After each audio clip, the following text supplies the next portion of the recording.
জয় শ্রীকৃষ্ণ। আমি নীলেশ রাজ সরকার।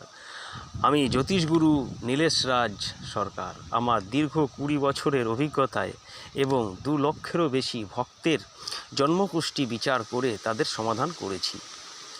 আপনারা আমার সঙ্গে চাইলে যোগাযোগ করতে পারেন আমার ফোন নাম্বারে।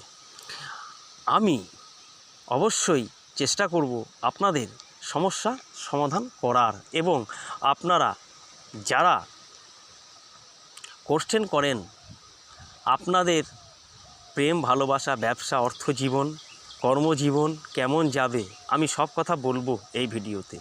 আপনারা মনোযোগ সহকারে শুনুন এবং আমার চ্যানেল তুই যা চ্যানেলটাকে সাবস্ক্রাইবার করুন এবং আমার কমেন্ট বক্সে অবশ্যই লিখুন জয় শ্রীকৃষ্ণ, জয় শ্রীকৃষ্ণ, জয় শ্রীকৃষ্ণ, জয় শ্রীকৃষ্ণ, জয় শ্রীকৃষ্ণ। আপনার জীবন সুখের হবে। আমার আলোচনা শুনে ভালো লাগলে আমাকে বলবেন আমি কেমন ভিডিওটা বলেছি, ভিডিওতে বলেছি আমার ভিডিওটা কেমন হয়েছে বা আমার বক্তব্য আপনাদের সঙ্গে কতটা মিলেছে। তাহলে আমি চেষ্টা করব আরও ভালো করে আপনাদের বলা, যে আপনাদের রাশিতে কখন কেমন যাবে, তাতে আপনাদের সুবিধা হবে এবং আমারও ভালো লাগবে।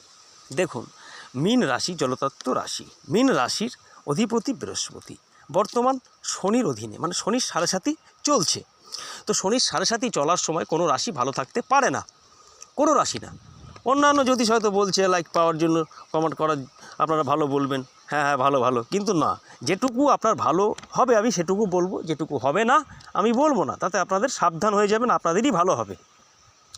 তাই চলুন আলোচনায় আসা যাক।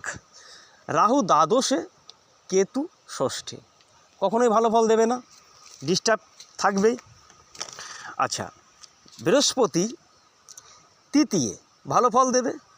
14 মের পর শুক্রের সঙ্গে যোগ হবে, তাহলে 14 তারিখের পর কিন্তু ভালো ফল পাবেন না। তাহলে আপনার 14 তারিখ পর্যন্ত বৃহস্পতির জন্য ভালো ফল পাবেন। কেমন? আপনারা টাকা পয়সা পাবেন, আপনাদের ব্যবসা উন্নতি হবে, প্রেম ভালোবাসা থাকবে, মানে আপনাদের প্রেমের অফার করবে। যারা জাতিকা আছেন তাদের ভালো সম্বন্ধ আসবে, বিবাহিত জীবন সুখের হবে, বিবাহের সম্বন্ধ আসবে, প্রেমের দিকেও ভালো। আচ্ছা, এবার প্রথমেই শনি থাকবে, দ্বিতীয় থাকবে মঙ্গল। এই শনি মঙ্গল যোগে আপনাদের কী হবে? ঝগড়া